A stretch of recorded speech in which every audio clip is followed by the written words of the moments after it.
कैसे हो बच्चों। स्वागत है आपका प्रथम क्लासेस यूट्यूब चैनल में। आज हम संस्कृत के ग्रामर के बारे में जानकारी लेंगे। संस्कृत भाषा के दो मुख्य स्तंभ है, स्वरा यानी स्वर और व्यंजनानि यानी व्यंजन।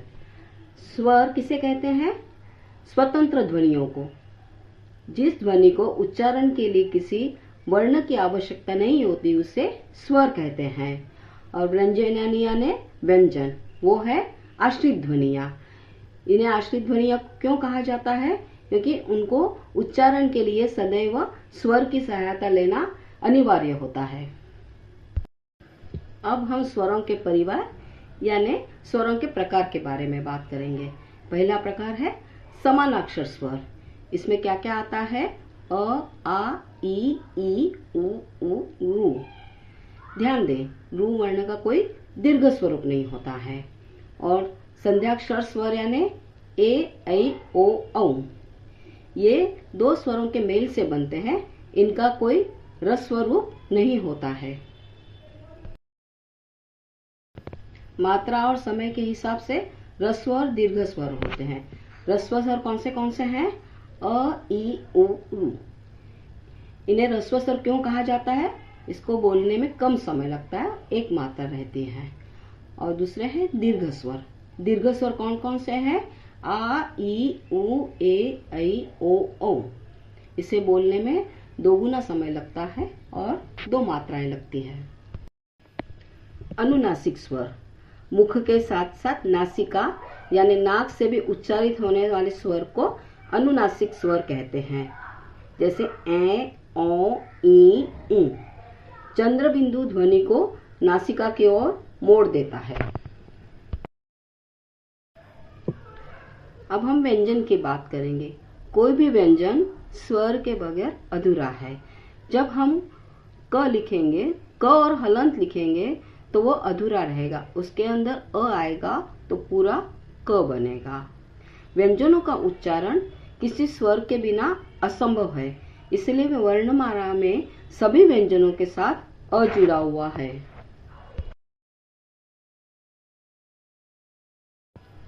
अब हम व्यंजनों का पहला प्रकार स्पर्शा व्यंजन के बारे में बात करेंगे। इसे स्पर्शा व्यंजन क्यों कहा गया है? जब इनका उच्चारण किया जाता है तो जीभ मुंह के अंदर किसी न किसी हिस्से को पूरी तरह स्पर्श करके हवा का रास्ता 100% ब्लॉक कर देती है। इसके 5 प्रकार हैं। पहला है क वर्ग।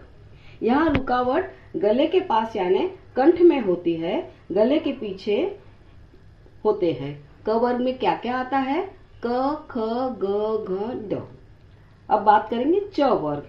यहाँ रुकावट गले के थोड़ा आगे तालू पर आ जाती है। जीभ का बीच का हिस्सा तालू को छूता है। इसके अंदर कौन से व्यंजन आते हैं? च, छ, ज, ज, ज। अब ट वर्ग। इसमें जीभ को मोड़कर मुंह की छत की सबसे ऊपरी हिस्से को छूना पड़ता है। वो पीछे की तरफ मुड़ती है। इसमें कौन से आते हैं व्यंजन? ट, ठ, ड, ढ, ण। अब त वर्ग। जहाँ जीभ आगे आकर ऊपर की दांतों के पीछे टकराती है। इसमें कौन से व्यंजन आते हैं? ट, थ, द, ध, न। और आखिर में है प वर्ग। जहाँ जीभ का कोई काम नहीं है, दोनों होठ ही आपस में टकराते हैं तो ये व्यंजन बनते हैं। जैसे प, फ, ब, भ, म। विशेष व्यंजन अंतस्थ और ऊष्म वर्ण। अंतस्थ यानी अर्धस्वर। अर्धस्वर कौन से हैं? य, र, ल, व। इन्हें अर्धस्वर क्यों कहा गया है?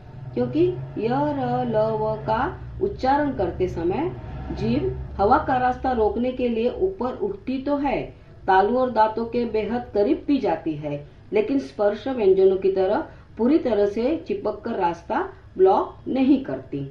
यानी ये स्वर और व्यंजन की मध्य की स्थिति है। अब ऊष्म वर्ण या कौन से है? श, श, स, ह। श, स, स, ह का उच्चारण करते हैं तो हमारे मुंह से ऊष्मा हवा निकलती है। ऐसा इसलिए होता है, बोलते समय जीभ मुंह के किसी हिस्से के इतने करीब आ जाती हैं, हवा को बाहर निकलने के लिए बहुत ही कम जगह मिलती है।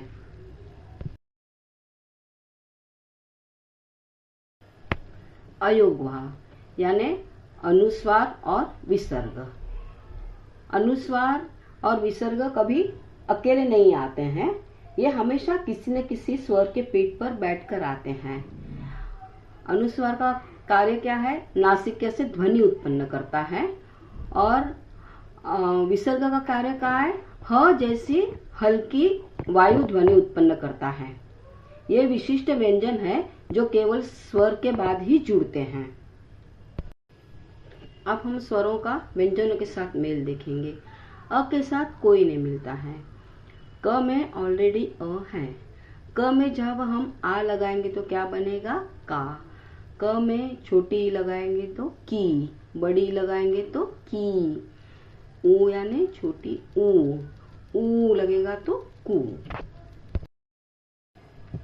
संयुक्त व्यंजन, ये कोई नए वर्ण या नए अक्षर नहीं है, ये केवल दो हलंत वाले व्यंजनों उनको आपस में पूरी तरह सटाकर जोड़कर लिखने की शैली है। जैसे क प्लस श प्लस अक्ष, उदाहरण कक्षा।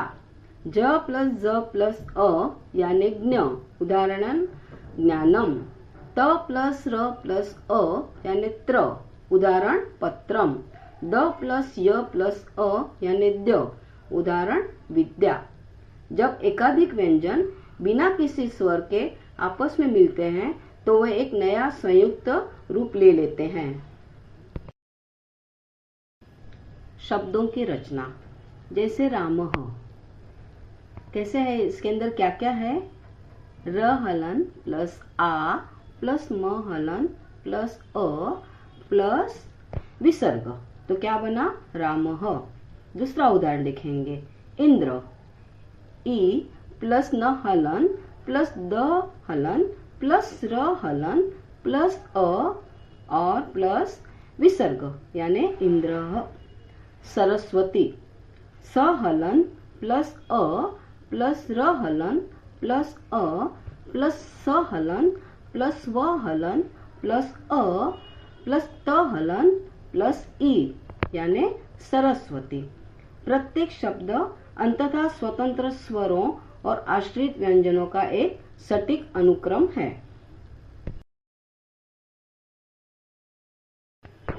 हम शब्द का उच्चारण मुंह के कंठ, तालु, मूर्धा, दंत, ओष्ठ और नासिका इन सब के द्वारा करते हैं।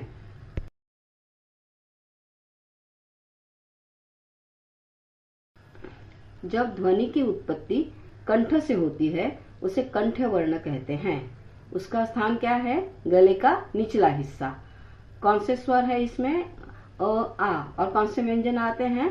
क वर्ग वाले व्यंजन, जैसे क, ख, ग, घ, ड, ह। और तालव्य वर्ण यानी जिसका ध्वनि उत्पत्ति तालु से होती है, उसका स्थान क्या है? मुंह की छत यानी कठोर तालु। कौन से स्वर है? ई। और इसमें कौन से व्यंजन आते हैं? च वर्ग वाले व्यंजन, जैसे च, छ, ज, झ, ज, य, श।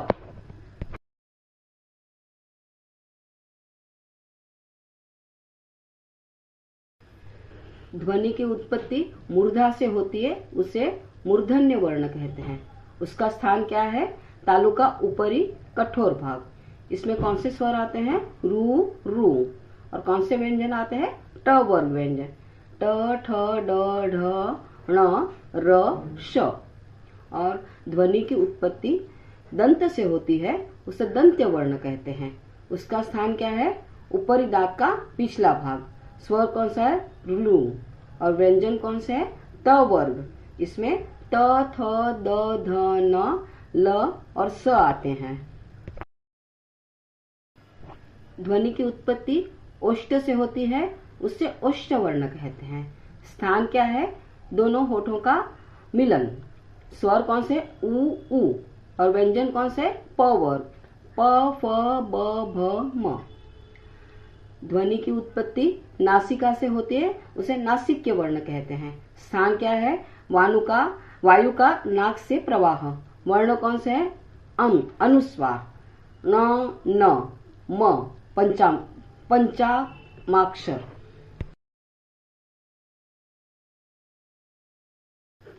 समुद्र यानी सी को संस्कृत में क्या कहते हैं? अर्णव। ऊंट यानी कैमल को क्या कहते हैं? उष्ट। मछली यानी फिश को क्या कहते हैं? मत्स्य। सुबह यानी मॉर्निंग को क्या कहते हैं? प्रातः काल। इंद्र का अस्त्र या डायमंड को क्या कहते हैं? वज्रम।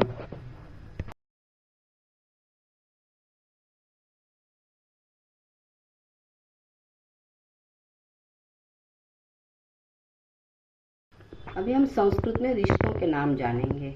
संस्कृत में फादर को क्या कहते हैं? पिता। दादा को क्या कहते हैं? पितामह। और दादी को पितामही। और भाई को क्या कहते हैं? भ्राता। और बहन को भगिनी। अच्छा, मदर को क्या कहते हैं? माता। और नाना को क्या कहते हैं? मातामह। नानी को कहते हैं मातामही। तो बच्चों, आज हमने क्या पढ़ा? स्वर के प्रकार, समानाक्षर स्वर, संध्याक्षर स्वर, ह्रस्व स्वर और दीर्घ स्वर। और व्यंजन में क्या पढ़ा? वर्गीय स्वर, वर्गीय व्यंजन, अंत्यस्थ व्यंजन, ऊष्म व्यंजन। और ध्वनि की उत्पत्ति कहाँ कहाँ से होती है?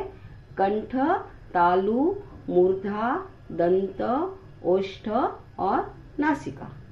तो बताओ बच्चों, कैसा लगा आज का ये वीडियो? आपको जो अच्छा लगे तो प्रथम क्लासेस यूट्यूब चैनल को सब्सक्राइब करें, लाइक करें और शेयर करना ना भूलें।